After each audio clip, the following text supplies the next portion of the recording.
Hi, my friends. My name is Ryan Freeman. Thank you for coming to episode 13 of my first backpacking trip to Europe.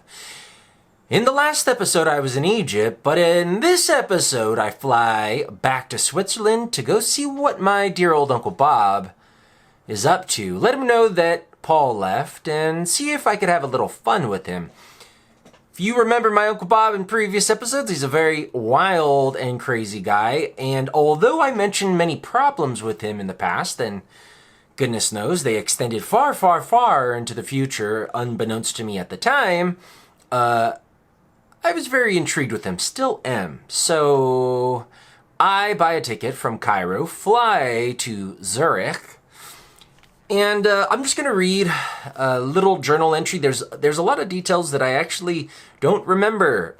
So I was just looking at these journal entries for the first time today, and so I think they're going to help me bring it back. So I'll just read a little snippet.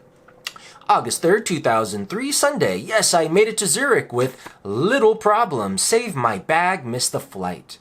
But this allowed me to explore the city on my own, and I found out I really like it, except for the expenses.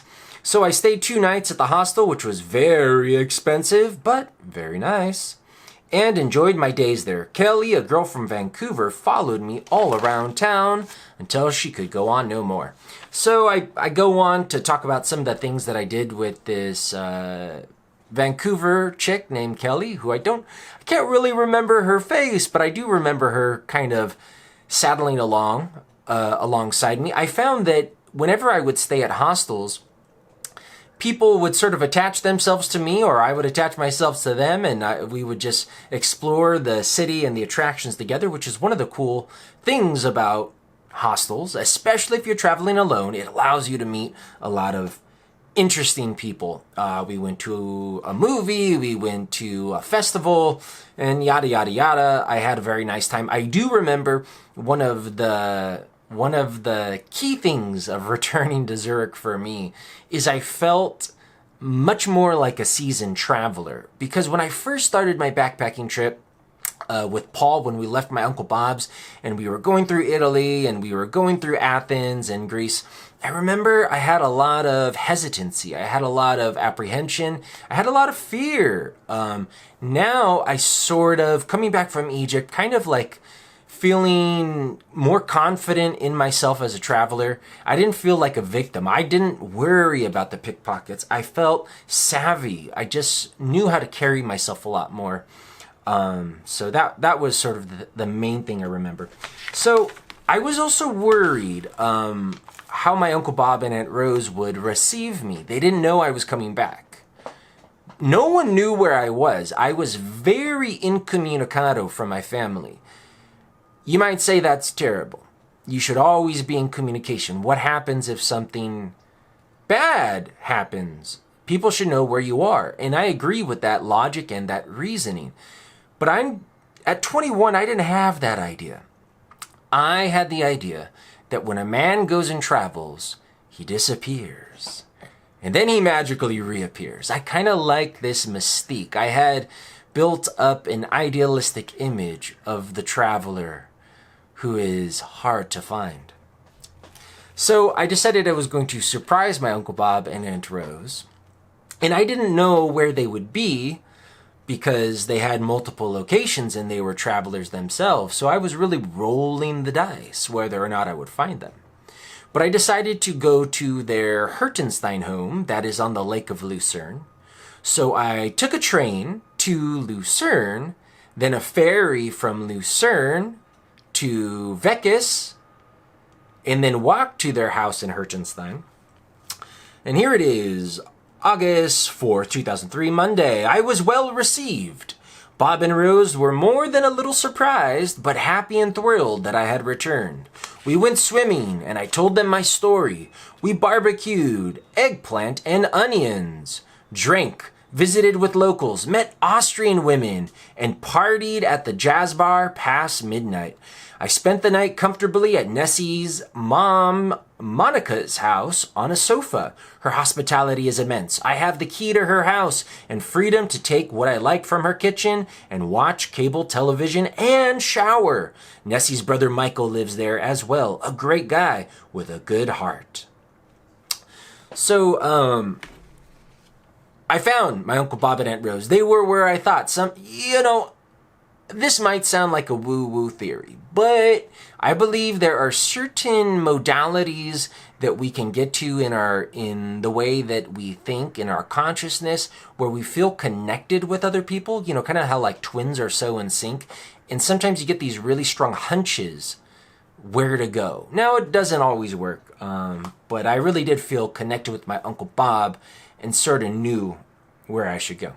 Anyways, we celebrated. They were very happy to see me, and I ended up, my Uncle Bob, I don't know why he didn't want me to stay at their house. Maybe they were moving some things around.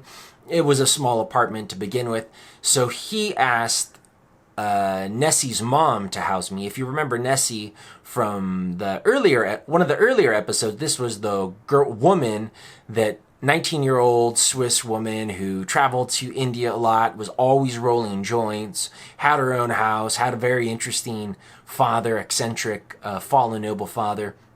So her mom lived on one side of town and had an apartment with Nessie's brother, Michael, who his nickname was Biggie because he was a really big guy. I mean, he was about 6'2" and very thick-limbed and thick all over, but a gentle giant, very gentle giant. So I ended up living for about a week at Nessie's mom's house with her brother Michael, and it was much more comfortable in the domestic sense than at Uncle Bob's. Uncle Bob's house was always very bohemian, very wild, but Nessie's mom's house was a little more stable. She had cable TV. She had some amenities that were very comfortable. And I got to know Nessie's brother Michael very well. He was the sweetest guy. We had a lot of conversations, and I would later find out, like a year later, he got busted by the Swiss version of the FBI for bootlegging CDs. The time I met him, this is in 2003, he was just the most peaceful guy. Everyone would love him.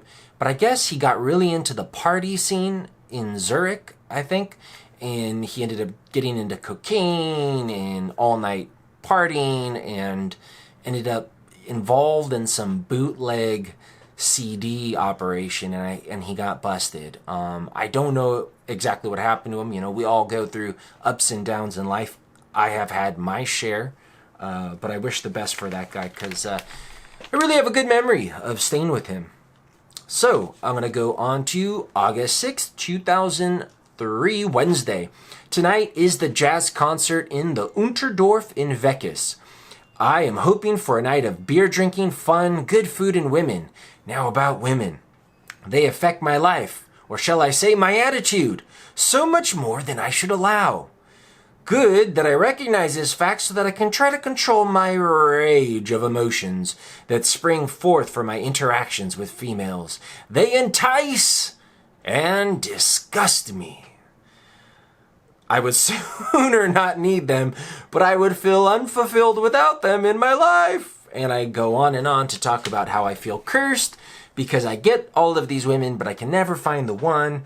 What is God doing? Is it God's will, fate's will, or is it something about me? Why do I keep meeting all of these awesome women, but never really finding the one? So, I was, like I mentioned, coming out of my sort of deep religious thoughts on sex and on women, like sort of a very fundamental Baptist attitude.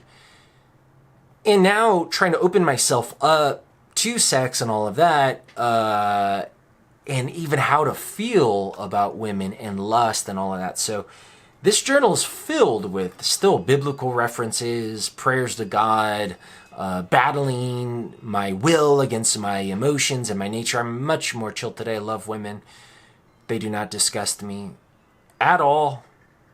I'm a great lover of women. But at that time, I had conflicting ideas, conflicting thoughts. The women were the most interesting thing to me, still are, but also the most mysterious thing to me, still are. Some things never change. I guess I will probably end this episode. I mentioned in just the previous, not this last one, but the one before journal entry, that I met Austrian women. So these Austrian women are going to come into play, I think, in the next episode.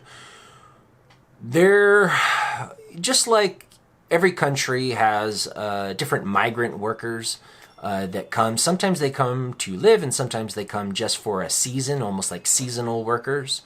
If you go to ski resorts, even here in America, you'll find a lot of Europeans or Israelis working for a few months. In Switzerland, it was very common, particularly in the summer season and also in the winter season in ski areas, but summer season is very popular in the lake districts, that you would find a lot of Austrian workers, because Austrians can get a work visa in Switzerland at that time and make Swiss francs.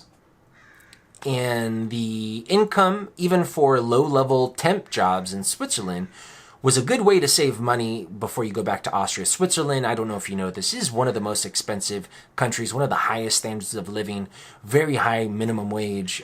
So for Europeans who can go to Switzerland and work a few months, then they go back to their country like Austria, and then they've got a lot of cash. So there were a lot of Austrian women working in the various hotels. Weckes, which is right next to Hertenstein, and even Hertenstein itself has a lot of hotels, a lot of spas, a lot of... It is actually a place that people go. I think I mentioned, I don't know if it was... I forget the name of the famous author, but I'll put it up above so that you guys know who said Weckes is the most charming place on the planet. And it is. It really is. So a lot of people do go there. So there are hotels, not big, massive hotels, but there are hotels. And so in these hotels, in these spas, were Austrian women. And when I got back to Switzerland, and of course my Uncle Bob's so happy to see me, my Aunt Rose is happy to see me, I noticed there was a little tension between my Aunt Rose and Uncle Bob, because my Uncle Bob had made very good friends with some of these Austrian women.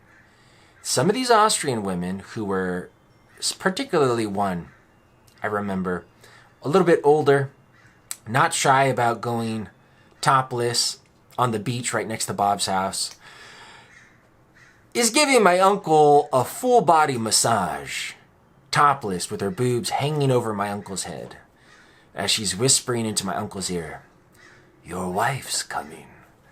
This kind of tension. I wasn't interested in that kind of tension. I was interested in some of these beautiful young Austrian women who also seemed a little interested in me. So I'm going to come to those stories. I won't be salacious. But it is going to get a little hot. Maybe there's going to be a little friction between me and Uncle Bob. There is going to be some more traveling. We are not going to stay in Switzerland. There's going to be some curveballs. Thank you for watching the series. I hope that you liked it, and I hope that you come back to the next episode. My name is Ryan Freeman. Bye.